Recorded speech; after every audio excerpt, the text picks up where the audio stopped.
हमने बनाया, इसमें हम ही रुकेंगे तो सबको निर्माल का दोष ही लगेगा।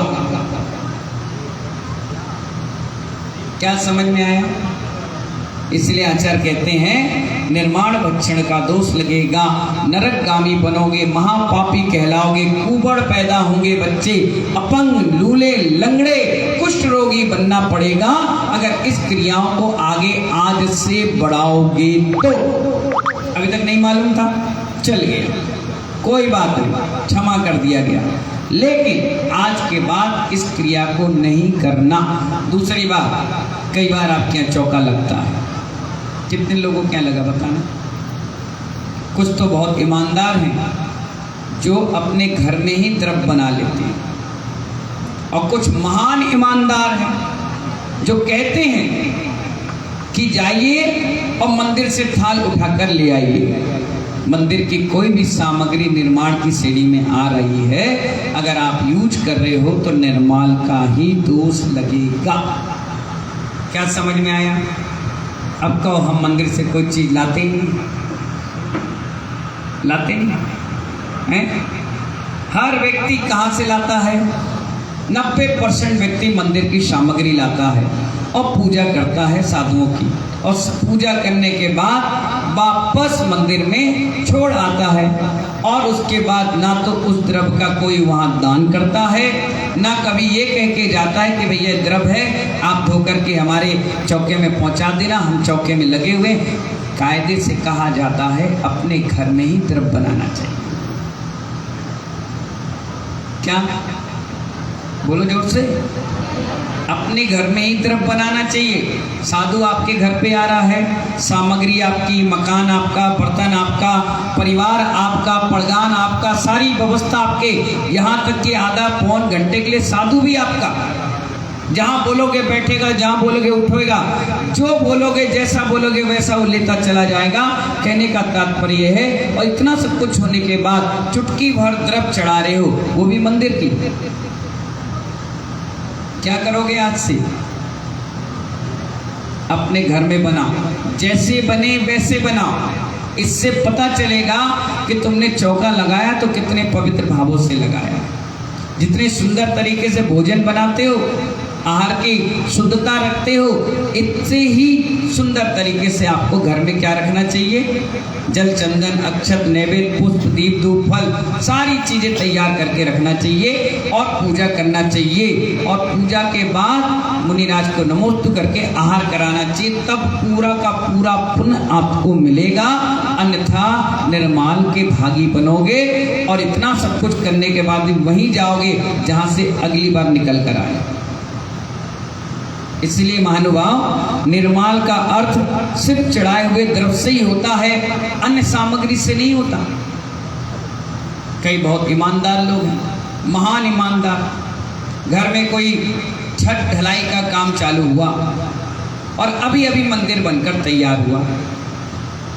फावड़ा चाहिए पड़ा, तसला चाहिए पड़ा, पाइप लेना पड़ा, सीमेंट की बोरी लेने पड़ी डालने के लिए छज्जे के में, या शटरिंग का सामान लेना पड़ा, टेबल कुर्सी लेना पड़ा, या आपने घर पर विधान किया, अपने मकान की ओपनिंग करी तो बर्तन मंदिर से ले आए, या मंदिर में चौका अपने घर पर लगाया, बोरिंग की या कुएं की व्यवस्था नहीं है तो मंदिर से जल ले आए।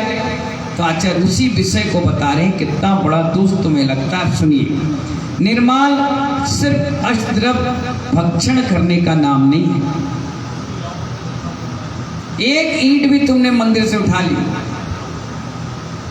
आचार्य कहते हैं जिन मंदिर के जीर्णोद्धार, जिन बिंब प्रतिष्ठा, मंदिर प्रतिष्ठा, तीर्थ यात्रा, रथ उत्सव, जिन आयतनों की रक्षा के लिए प्रदान किए हुए दान को निर्माल कहा जाता है। क्या कहा जाता है?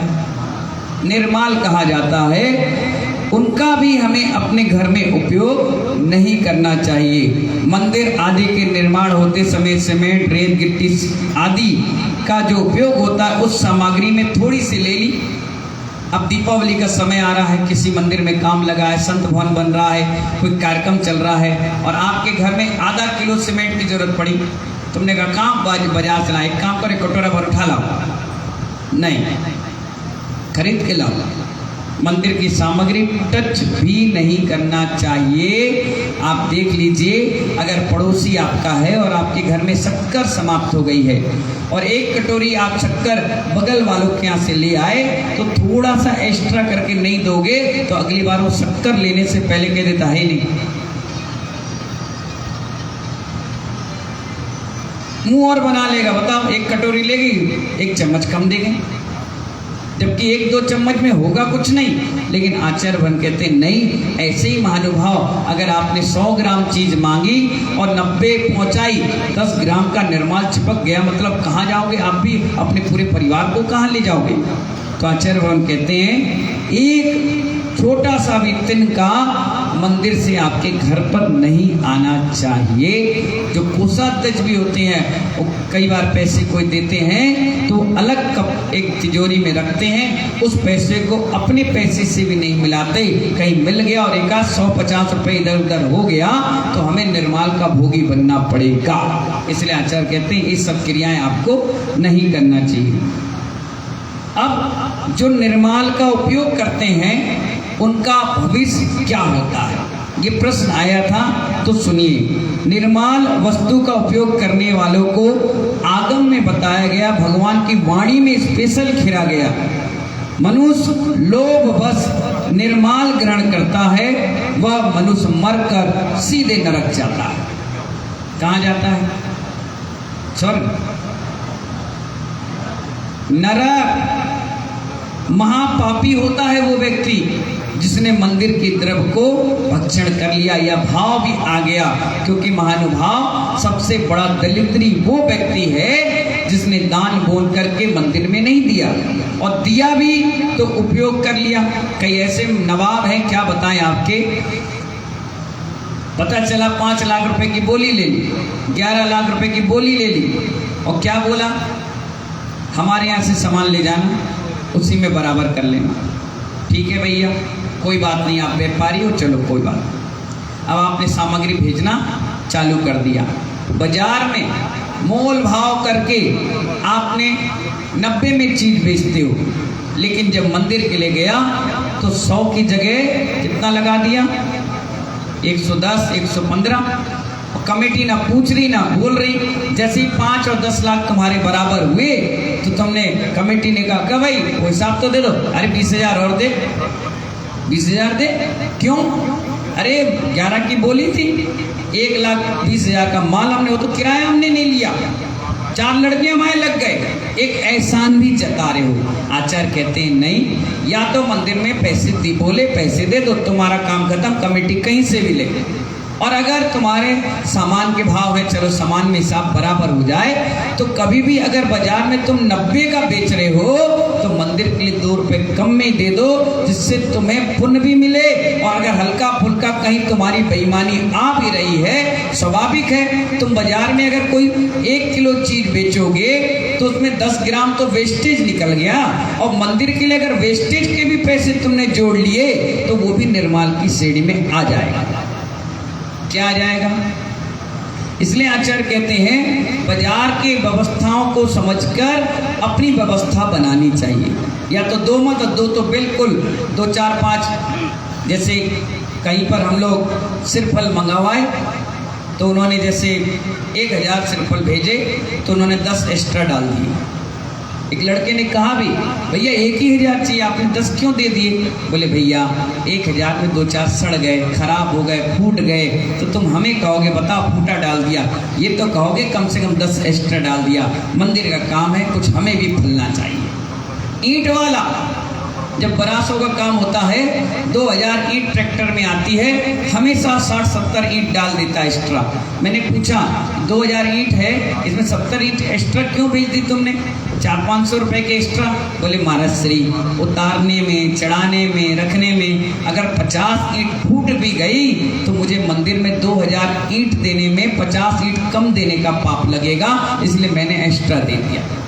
चावल वाले हैं। अगर आप मंदिर के नाम पे, विधान के नाम पे, अनुष्ठान के नाम पे 100 बोरी चावल लोगे तो कहेगा रेट तो रेट ले लो, लेकिन 1 बोरी मेरी तरफ से भी चढ़ा देना। इससे आपको दोष नहीं लगेगा, आप बच जाएंगे, बिल्कुल बच जाएंगे और आप बिल्कुल सेपरेट होकर के निकल जाएंगे। इसलिए आचार्य कहते हैं, आगम में बताया वो व्यक्ति नरक जाता है, महापापी होता है। यदि वह मनुष्य पर्याय में जन्म लेता है, पुण्य रहा, अभी आपने निर्माल का भक्षण अभी किया, लेकिन जीवन में तो पुण्य कमाया, चलो मनुष्य पर्याय भी मिल गई, पुण्य योग से मिल गई, तो कैसा व्यक्ति होगा?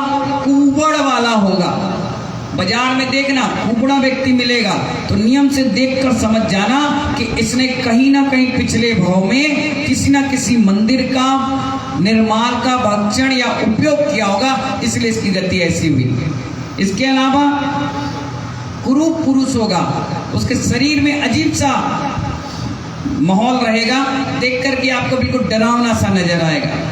तिर्यंत पर्याय में अगर चला गया तो वहां पर बैल बनेगा, भैंसा बनेगा, ऊंट बनेगा और लोगों का गधा बनेगा, और भी बहुत सारे हैं जो अपने लोगों के काम करते हैं जानवर, वो बन करके उसको हिसाब बराबर करना पड़ेगा, जिस पर बोझ ला दिया जाता है। ऐसे तिर्यंत पर्याय में अपन को, और अगर देवता भी बन गया तो आबयोग जाति का देवता बनता है। आबयोग जाति कौन होते हैं? जैसे तीर्थंकर भगवान का जन कल्याणक होता है तो हाथी जो बनता है वो आबयोग जाति का, घोड़ा, बैल, अश्व, है ना, और भी बहुत सारी चीजें जो बनते हैं तिर्यंत के, विमान वगैरह, ये सब देवी देवता बनते हैं। तो ये सब कौन बनते हैं? आबयोग जाति के। देव गति में भी दुर्गति, कौन सी गति? देव गति में भी दुर्गति का पात्र उसको बनना पड़ता है। इसीलिए आचार्य कहते हैं, चढ़ी हुई द्रव्य छूना भी महापाप, रखना, खाना, उपयोग करना, ये तो महापाप तो है ही। इसीलिए क्या करना चाहिए? इस सब चीजों से अपन को बच करके रहना चाहिए। इन्हीं मंगल भावनाओं के साथ जय बोले आदिनाथ भगवान की।